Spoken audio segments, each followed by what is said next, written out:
Back good healthy morning. हम बात कर रहे हैं फूड पॉइजनिंग पे और उससे बात करने के लिए अब हमारे साथ मौजूद है हमारी फैमिली फिजिशियन। आपको पता चल ही गया होगा, डॉक्टर फरीदा। उनको वेलकम करते हैं। अस्सलाम वालेकुम। वालेकुम अस्सलाम। कैसी हैं? बिल्कुल ठीक ठाक। बिल्कुल ठीक ठाक। बट वो लोग ठीक ठाक नहीं होते जिनको फूड पॉइजनिंग हो जाती है। बिल्कुल सही है। और अगर रमजान में हो जाए तो फिर तो बहुत ही बुरा हो सकता है। रोजे भी छूटते हैं। बिल्कुल सही बात सही। है। सही। तो अब हम लोग बात करते हैं कि फूड पॉइजनिंग के रीजंस क्या हैं। डॉक्टर फरीदा से पूछते हैं। जी डॉक्टर फरीदा बताएं, फूड पॉइजनिंग के रीजंस क्या हैं?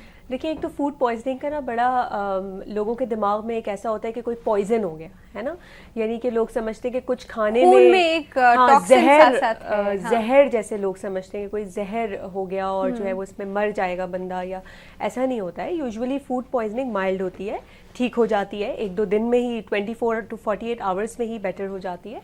और ये कोई भी चीज़ ऐसी खाने की आपने ले ली या पानी में कोई भी किस्म के जरासीम आ गए जो जिस्म में जाकर जो है वो टॉक्सिन्स या जहरीली चीज़ें प्रोड्यूस करते हैं। और वो जहरीली चीज़ों का मतलब ये है कि वो डायरिया करा देंगे, वॉमिटिंग करा देंगे। ऐसा नहीं होगा कि गॉड फॉरबिड कोई ऐसा वो पॉइजन वाला इफेक्ट जो हम समझते हैं, ऐसा नहीं होता। सही। अच्छा, ये चीज़ें एंटर कहाँ से होती हैं? देखिए, सबसे पहली बात है तो मुंह से एंटर होती है ना, तो जो खाने में जो हम खाते हैं और बाहर का खाना बहुत खाते हैं। आजकल हर चीज़ में मेयोनीज़ बड़ी यूज़ होती है और बाहर के खानों में तो मेयोनीज़ में बड़ी ये ख़तरनाक किस्म के जरासीम हो सकते हैं, जो कि अगर उसको सही से प्रिजर्व ना किया गया और मेयोनीज़ को फ्रिज में ना रखा गया और बहुत देर तक सुबह से लेकर रात तक बाहर रखा तो उसमें ऐसे जरासीम हो जाते हैं। तो कोई भी ऐसी चीज़ जो बाहर का खाना आपने खाया जिसमें ऐसे जरासीम मौजूद हैं और आपने वो ले लिए, तो उससे बहुत सिवियर किस्म की वॉमिटिंग और डायरिया हो सकता है आपको। अच्छा, इसका ये क्या इंक्यूबेशन पीरियड कितना है? ऑनसेट कितनी जल्दी होता है? देखिए, जो फूड पॉइजनिंग की जब हम बात करते हैं स्पेसिफिकली, तो ये तो with in 24 hours, 24 to 48 hours आपको हो जाएगा। यानी कि कल आपने शाम में खाया है और आज सुबह शाम तक जो है वो आपको पता चल जाएगा कि कुछ गड़बड़ हो गया है ना। और अदरवाइज अगर डायरिया होता है या गैस्ट्रोएंट्राइटिस जिसको हम कहते हैं, तो उसमें 2 दिन भी लग सकते हैं, 3 दिन में भी उसका कभी इफेक्ट आता है। लेकिन फूड पॉइजनिंग स्पेसिफिकली बड़ा अक्यूट होता है, फौरन होता है। फौरन होता है। अच्छा, इसके कोई ग्रेड्स एंड स्टेजेस भी हैं? देखिए, डिपेंड करता है, ये सिम्टम्स पे डिपेंड करता है कि कितना बुरा सिम्टोमेटिक है पेशेंट को, कितनी ज़्यादा अलामतें हो रही हैं।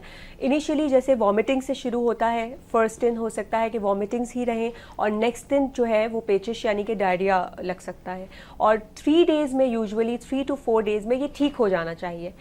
इस दौरान अगर तो ऐसा होता है कि वॉमिटिंग इतनी सिवियर होती है कि आप जो भी खाते हैं तो वो पेट में नहीं टिक रहा, यानी आपने पानी भी पिया और आपको उल्टी हो गया, तो फिर उस केस में डिहाइड्रेशन हो सकती है। हाँ, क्योंकि आपके बॉडी से सारा पानी अगर इस तरह से निकल जाएगा, मुंह से आपके सारे इलेक्ट्रोलाइट्स वेस्ट हो जाएंगे, तो फिर वो बॉडी में एकदम टायर्डनेस होना, जिस्म में दर्द होना, गुनूदगी सी होना, बहुत नींद आना, ये प्रॉब्लम्स होने लगते हैं। और ये वो स्टेज होता है कि जब आपको डेफिनेटली हॉस्पिटल में जाके ड्रिप लगाने की ज़रूरत पड़ सकती है।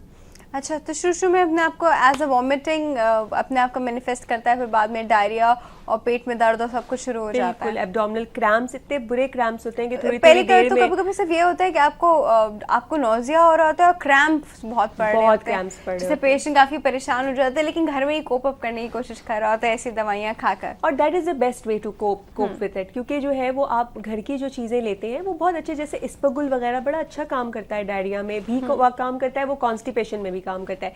डिपेंड करते हैं कि आप उसको किस तरीके से यूज कर रहे हैं। और फिर घर के जो आमतौर पे पुदीने का पानी देते हैं पेरेंट्स, और सौंफ का पानी, और ये सब चीज़ें पेट के लिए अच्छी होती हैं। यानी ये मैं नहीं कहती, है रिसर्च प्रूवन है, वर्ल्ड ओवर वी नो कि कुछ चीज़ें हर्ब्स में भी ऐसी हैं जो कि आपके पेट को ठंडक पहुंचाती हैं या पेट को जो है वो आराम पहुंचाती हैं, तो वो चीज़ें यूज़ कर सकते हैं आप।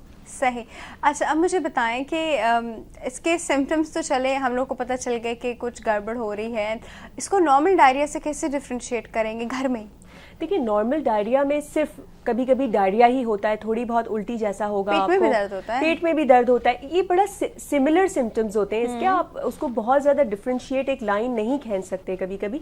बस इसमें ये होता है कि ऑनसेट बड़ा अक्यूट होता है, यानी बहुत ही फास्ट जो है वो ये एक्शन हो जाता है बैक्टीरियाज का। और दूसरी चीज़ ये होती है, इसमें वॉमिटिंग बड़ी सिवियर होती है, जो कि डायरिया, अगर आम सा डायरिया हो तो उसमें इतनी वॉमिटिंग्स नहीं होती। अच्छा, सर वॉमिटिंग बहुत सिवियर होती है। ओके, अब मुझे बताएं इसको कोप अप कैसे करना चाहिए, क्या किया जाए, किस तरह का खाना लिया जाए, कोई मेडिसिन ली जाए, एंटीबायोटिक्स लिए जाए, क्या किया जाए?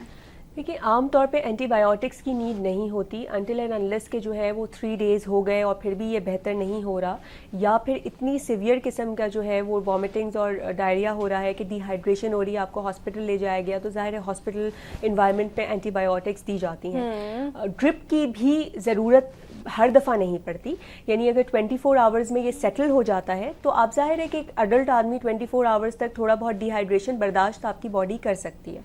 लेकिन अगर उससे ज़्यादा प्रोलॉन्ग होता है और मुंह से आप कुछ नहीं ले पाते, सबसे ज़रूरी बात यह है कि अगर ठीक है डायरिया तो हो रहा है लेकिन आपने मुंह से ORS या निमकोल का पानी ले लिया तो डिहाइड्रेशन नहीं होगी, लेकिन वो भी नहीं टॉलरेट हो रहा है, यानी कि हर तो लगाना पड़ता है। बिल्कुल, तो फिर तो आपको ज़ाहिर है IV के ज़रिए वही चीज़ जो आप मुंह के ज़रिए ले सकते हैं वो अब आपको IV के ज़रिए देनी पड़ती है।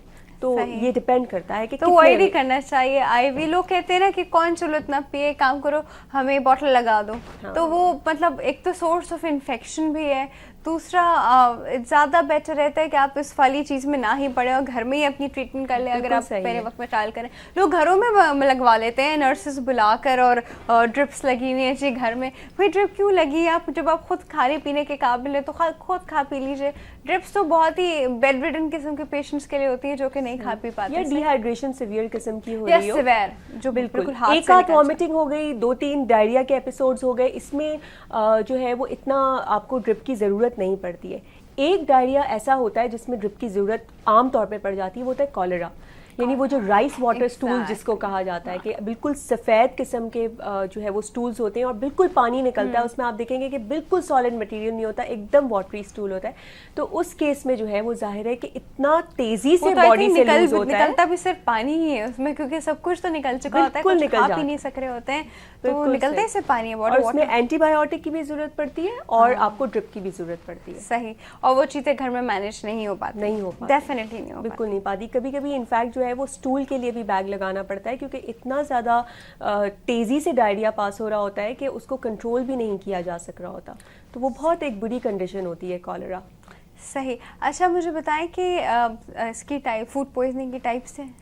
टाइप्स देखें, डिफरेंट ऑर्गेनिजम्स के हिसाब से हम कह सकते हैं कि भाई वायरल है या बैक्टीरियल हो रहा है। तो उसमें ये होता है कि बैक्टीरियल अगर हो रहा है तो उसमें एंटीबायोटिक की नीड्स होती हैं, वायरल में यूजुअली एंटीबायोटिक की नीड नहीं पड़ती।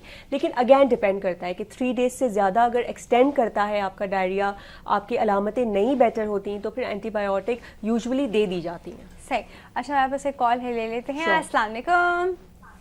अस्सलाम वालेकुम जी। Good healthy morning. कौन बात कर रहे हैं? सुल्ताना बात कर रही हूँ कराची से। जी सुल्ताना, कैसी हैं आप? हाँ जी बिल्कुल ठीक ठाक, आप बताइए? बिल्कुल ठीक ठाक। क्या पूछना चाहेंगी? जी डॉक्टर साहब से ये सवाल है कि मेरी बेबी 4 साल की है। अच्छा। तो उनकी जो है वो आईज के नीचे जो है वो ब्लैक सर्कल्स आ रहे हैं। सुल्ताना आपका टीवी सेट का वॉल्यूम बहुत है, आपकी आवाज़ समझ नहीं आ रही। जी जी अब आ रही है? हाँ जी अब आ रही है, बताइए। मैं ये कह रही हूँ कि मेरी बेबी है वो 4 इयर्स की है। उनके साथ ये प्रॉब्लम है कि उनके आईज के नीचे जो है वो डार्क सर्कल्स हो रहे हैं ब्लैक कलर के। 4 साल की बच्ची के? हाँ, ये चले ओके। इसके कॉजेज क्या है और इसकी रेमेडीज भी बता दीजिएगा प्लीज। ठीक है जी, हम इस पर बात करते हैं। ठीक है जी, thank you so much for calling. अच्छा एक काम करते हैं कि इनसे थोड़ी सी और डिटेल में भी बात करेंगे। डेफिनेटली काले जो हमारे डार्क सर्कल पड़ जाते हैं, इसके और भी बहुत सारे रीजंस होते हैं। तो डॉक्टर साहबा आप थोड़े से रीजंस के ऊपर रोशनी डालिए, फिर हम इनको रेमेडी थोड़ी देर में बताते हैं। देखिए 4 ईयर ओल्ड में अगर ये प्रॉब्लम हो रहा है, कुछ चीज़ें तो हमें देख लेनी चाहिए इससे पहले कि हम ये कहें कि इसका कोई रीज़न नहीं है। नंबर 1 ये कि क्या आपका वेट ठीक है, बच्ची का क्या वेट ठीक है, कहीं ऐसा तो नहीं है कि वेट रिडक्शन हो रहा है, वज़न कम हो रहा है, या फिर बच्ची जो है वो अपनी एज के लिहाज से उसका हाइट और उसका वज़न जो है वो सही नहीं है। क्योंकि जाहिर है कि अगर वज़न ठीक नहीं है तो फिर आपकी स्किन भी हेल्दी नहीं रह सकती, क्योंकि अगर आपको वो न्यूट्रिशंस जो मिलने चाहिए बॉडी को वो नहीं मिल रहे हैं तो आपकी स्किन भी ख़राब होगी।